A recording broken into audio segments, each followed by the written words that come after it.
कहानी शुरू करने से पहले अगर आपको दिल छू लेने वाली सच्ची और क्लासिक कहानियां सुनना पसंद है तो बुक्स रिव्यू को जरूर सब्सक्राइब करें। आपकी एक क्लिक हमें और भी बेहतर कहानियां लाने की ताकत देती है। कहानी का केंद्र गुल्ली डंडा मासूम बचपन की दुनिया में मौजूद उस सच्चाई को उजागर करता है जहां समाज की दीवारें खेल के मैदान तक पहुंच जाती हैं। प्रेमचंद बताते हैं कि भेदभाव सिर्फ बड़े फैसलों में नहीं, छोटी छोटी बातों में भी जहर की तरह फैला होता है। गुल्ली डंडा कहानी मुंशी प्रेमचंद द्वारा लिखी हुई। तो शुरू करते हैं। हमारे अंग्रेजी दोस्त माने या ना माने, मैं तो यही कहूंगा कि गुल्ली डंडा सब खेलों का राजा है। अब भी कभी लड़कों को गुल्ली डंडा खेलते देखता हूं तो जी लोटपोट हो जाता है कि इनके साथ जाकर खेलने लगूं। ना लान की जरूरत, ना कोट की, ना नेट की, ना थापी की।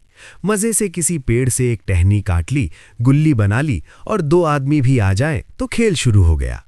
विलायती खेलों में सबसे बड़ा ऐब है कि उसके सामान महंगे होते हैं। जब तक कम से कम 1 सैकड़ा ना खर्च कीजिए, खिलाड़ियों में शुमार ही नहीं हो पाता। यहां गुल्ली डंडा है कि बना हर फिटकरी के चोखा रंग देता है, पर हम अंग्रेजी चीजों के पीछे ऐसे दीवाने हो रहे हैं कि अपनी सभी चीजों से अरुचि हो गई। स्कूलों में हर एक लड़के से 3-4 रुपए सालाना केवल खेलने की फीस ली जाती है। किसी को ये नहीं सूझता कि भारतीय खेल खिलाएं जो बिना दाम कौड़ी के खेले जाते हैं। अंग्रेजी खेल उनके लिए हैं जिनके पास धन है। गरीब लड़कों के सिर क्यों ये व्यसन मढ़ते हो? ठीक है, गुल्ली से आंख फूट जाने का भय रहता है, तो क्या क्रिकेट से सिर फूट जाने, तिल्ली फट जाने, टांग टूट जाने का भय नहीं रहता?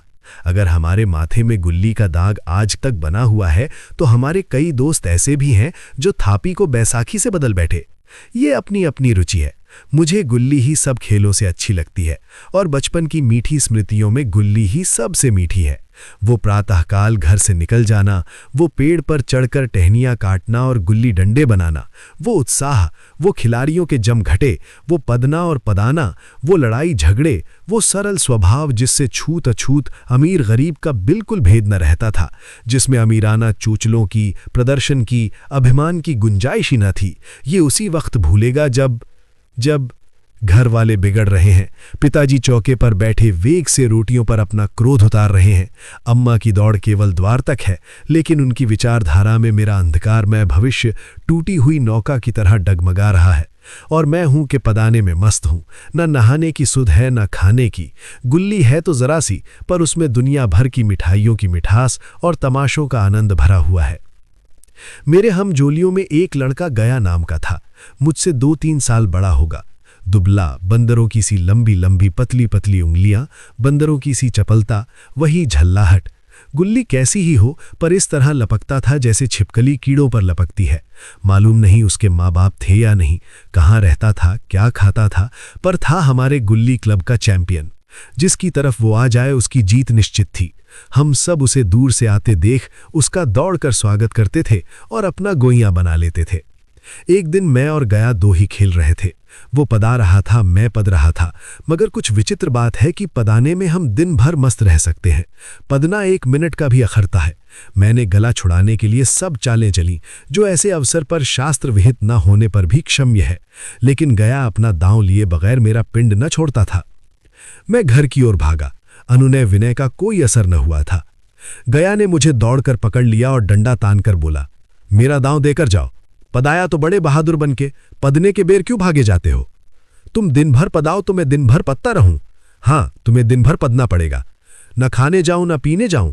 हाँ, मेरा दांव दिए बिना कहीं नहीं जा सकते। मैं तुम्हारा गुलाम हूं? हाँ, मेरे गुलाम हो। मैं घर जाता हूं, देखूं मेरा क्या कर लेते हो। घर कैसे जाओगे? कोई दिलगली है? दांव दिया है, दांव लेंगे। अच्छा, कल मैंने अमरूद खिलाया था, वो लौटा दो। वो तो पेट में चला गया, निकालो पेट से। तुमने क्यों खाया मेरा अमरूद? अमरूद तुमने दिया तब मैंने खाया, मैं तुमसे मांगने ना गया था। जब तक मेरा अमरूद न दोगे मैं दांव न दूंगा। मैं समझता था कि न्याय मेरी ओर है। आखिर मैंने किसी स्वार्थ से ही उसे अमरूद खिलाया होगा।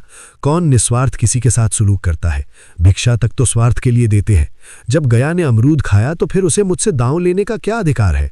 रिश्वत देकर तो लोग खून पचा जाते हैं। ये मेरा अमरूद यूं ही हजम कर जाएगा। अमरूद पैसे के 5 वाले थे जो गया के बाप को भी नसीब न होंगे। ये सरासर अन्याय था। गया ने मुझे अपनी ओर खींचते हुए कहा, मेरा दांव देकर जाओ, अमरूद समरूद मैं नहीं जानता। मुझे न्याय का बल था, वो अन्याय पर डटा हुआ था।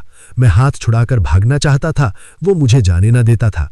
मैंने उसे गाली दी, उसने उससे कड़ी गाली दी, और गाली ही नहीं एक चांटा जमा दिया। मैंने उसे दांत काट लिया, उसने मेरी पीठ पर डंडा जमा दिया। मैं रोने लगा। गया मेरे इस अस्त्र का मुकाबला न कर सका। मैंने तुरंत आंसू पोंछ डाले, डंडे की चोट भूल गया और हंसता हुआ घर जा पहुंचा। मैं थानेदार का लड़का एक नीच जात के लौंडे के हाथों पिट गया। ये मुझे उस समय भी अपमानजनक मालूम हुआ, लेकिन घर में किसी से शिकायत न की। उन्हीं दिनों पिताजी का वहां से तबादला हो गया। नई दुनिया देखने की खुशी में ऐसा फूला कि अपने हमजोलियों से बिछोड़ जाने का बिल्कुल दुख ना हुआ। पिताजी दुखी थे, वो बड़ी आमदनी की जगह थी। अम्मा जी भी दुखी थीं।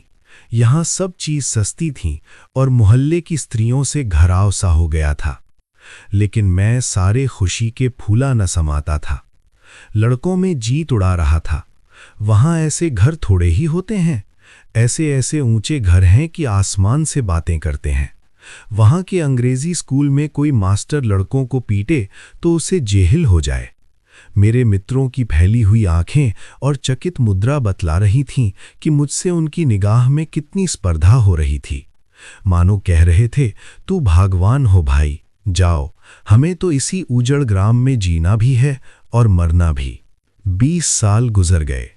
मैंने इंजीनियरी पास की और उसी जिले का दौरा करता हुआ उसी कस्बे में पहुंचा और डाक बंगले में ठहरा। उस स्थान को देखते ही इतनी मधुर बाल स्मृतियां हृदय में जाग उठीं कि मैंने छड़ी उठाई और कस्बे की सैर करने निकला। आंखें किसी प्यासे पथिक की भांति बचपन के उन क्रीड़ा स्थलों को देखने के लिए व्याकुल हो रही थीं, पर उस परिचित नाम के सिवा वहां और कुछ परिचित न था। जहां खंडहर था वहां पक्के मकान खड़े थे। जहां बरगद का पुराना पेड़ था वहां अब एक सुंदर बगीचा था। स्थान की काया पलट हो गई थी। अगर उसके नाम और स्थिति का ज्ञान न होता तो मैं उसे पहचान भी न सकता।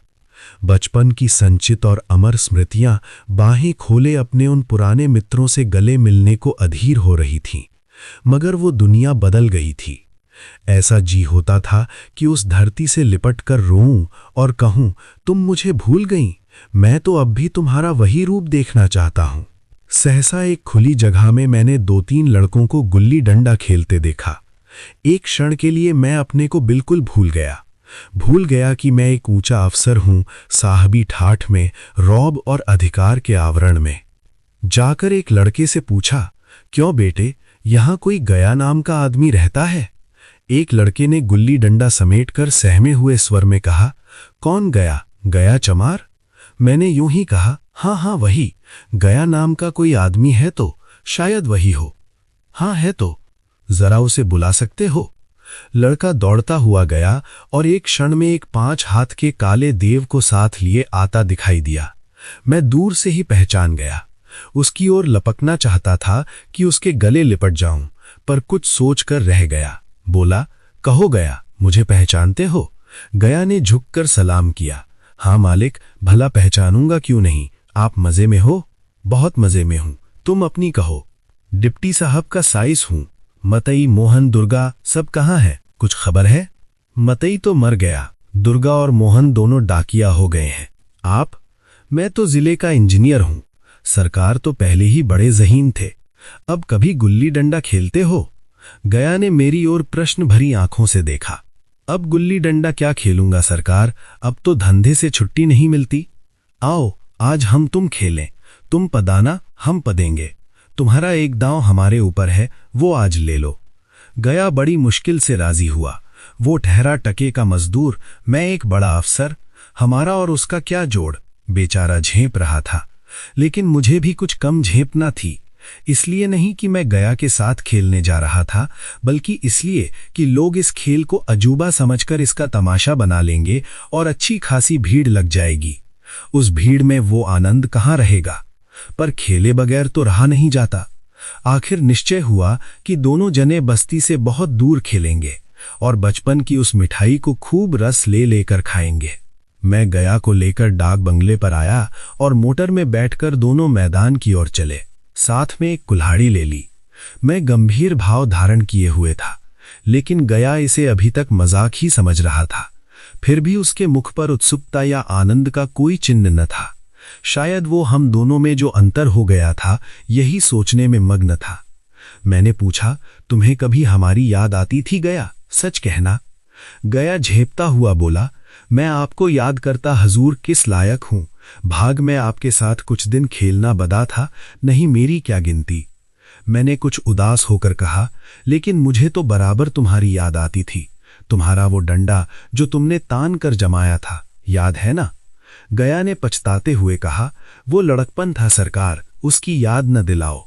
वाह, वो मेरे बाल जीवन की सबसे रसीली याद है। तुम्हारे उस डंडे में जो रस था वो तो अब न आदर सम्मान में पाता हूं न धन में।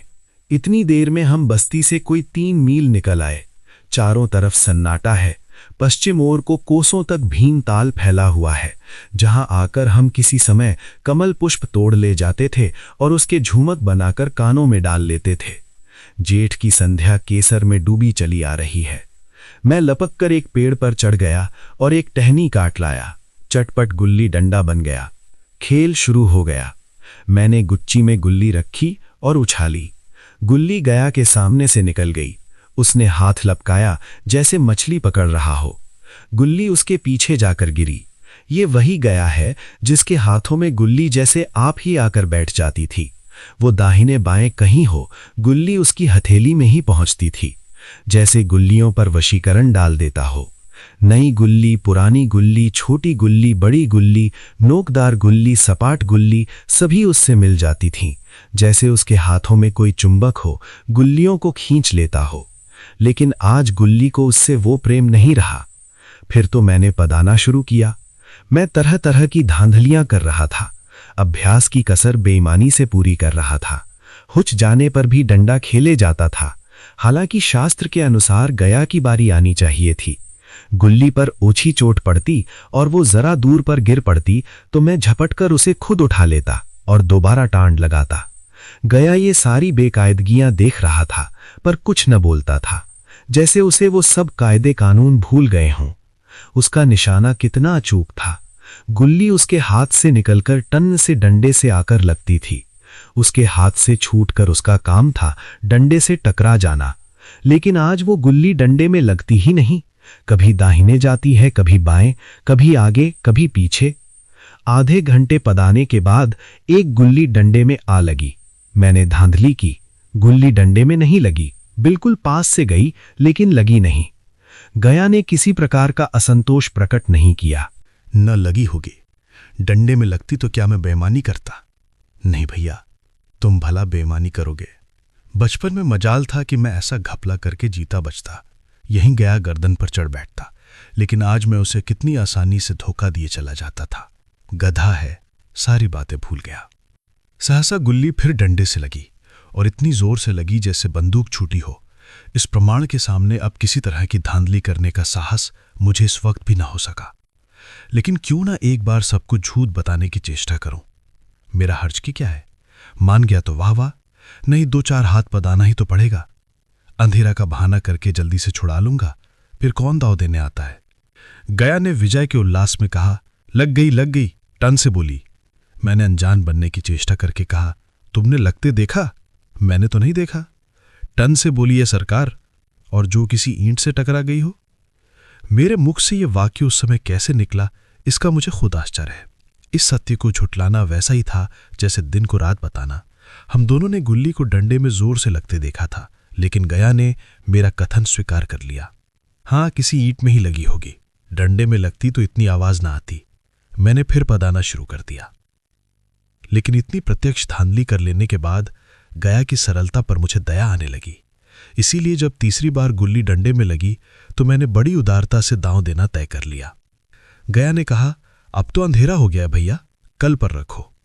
मैंने सोचा कल बहुत सा समय होगा, ये न जाने कितनी देर पदाए, इसलिए इसी वक्त मामला साफ कर लेना अच्छा होगा। नहीं, अभी बहुत उजाला है, तुम अपना दांव ले लो, गुल्ली सूझेगी नहीं, कुछ परवाह नहीं। गया ने पदाना शुरू किया, पर उसे अब बिल्कुल अभ्यास न था। उसने 2 बार टाण लगाने का इरादा किया, पर दोनों ही बार हुच गया।